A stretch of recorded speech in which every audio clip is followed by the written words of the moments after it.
nouvelle candidate est Kamala Harris. Qui est bien Kamala Harris? Primo, Kamala Harris n'est pas tout à fait inconnue du grand public, n'est pas non plus la grande star, n'est pas une figure illustre du paysage médiatique américain.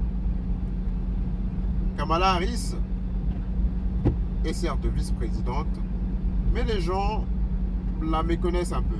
Pourquoi? Parce que déjà, en 2019, Kamala Harris s'était proposée en tant que candidate démocrate à l'élection aux primaires démocrates.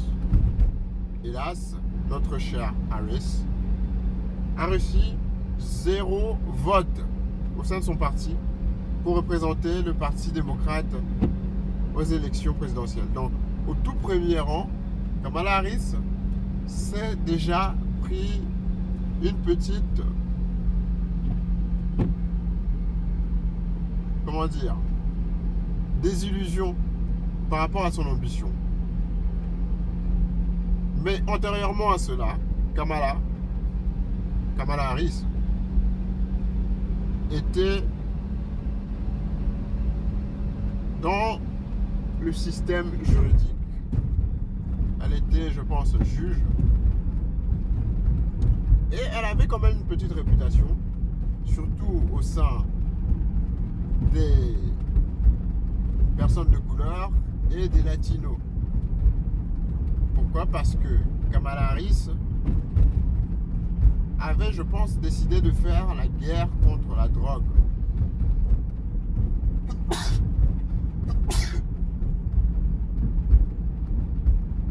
Alors, au nom de cette guerre contre la drogue, elle avait été intransigeante quant aux personnes qui avaient un passé ou étaient soupçonnées d'utiliser la drogue, d'avoir recours à la drogue d'une manière ou d'une autre. Elle avait emprisonné en masse des hommes noirs et des latinos.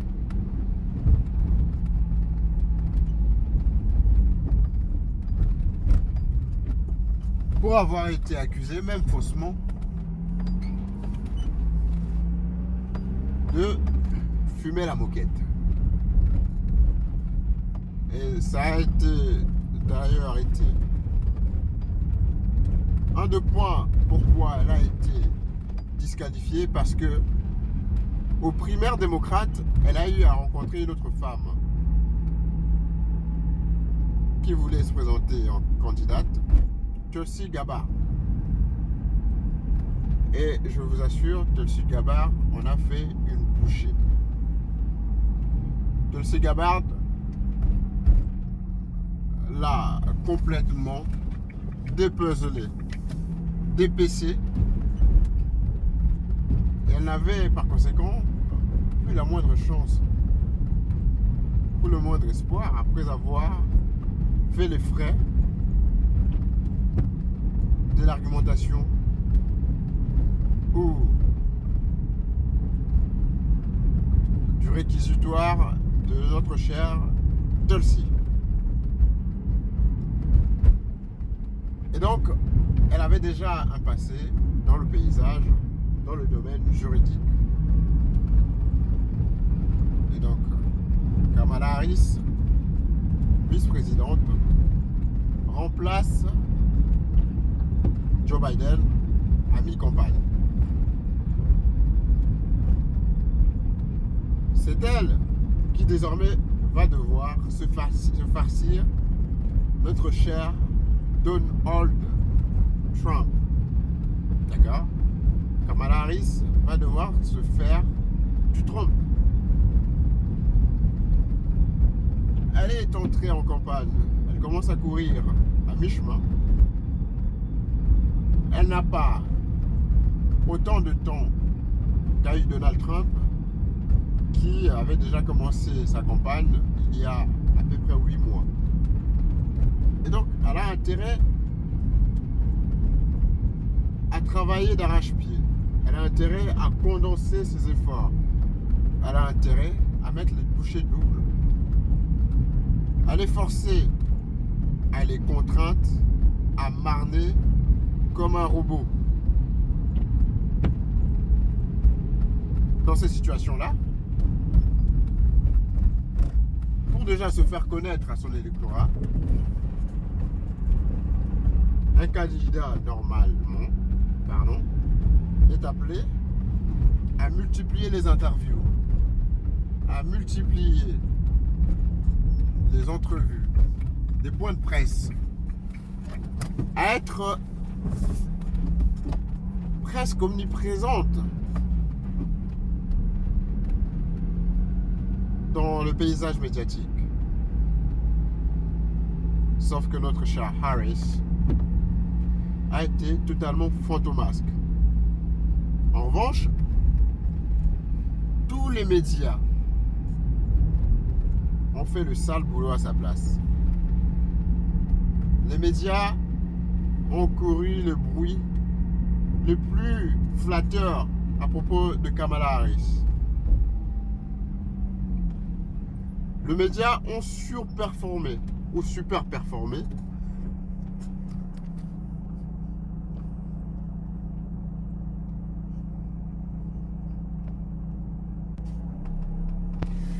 Et donc, les médias ont super performé quand il en venait à donner ou à dépeindre une belle image de notre cher Harris. Et donc, en plus de casser le momentum de M. Trump, Mme Harris a aujourd'hui, désormais, l'opinion qui lui est favorable. Elle a complètement annihilé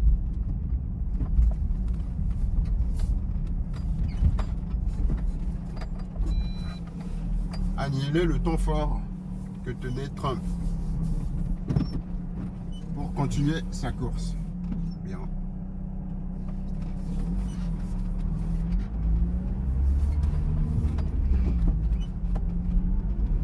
Alors, tout en ayant les polls ou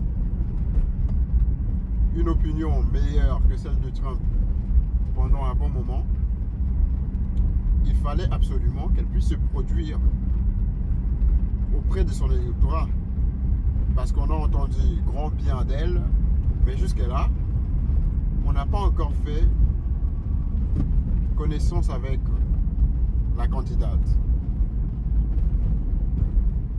On n'a pas encore pris contact, il n'y a pas encore eu de rencontre hors le bruit médiatique entre Kamala et l'électorat. Alors, après un bon moment de silence, Kamala apparaît pour la première fois dans une interview, accompagnée de son vice-président.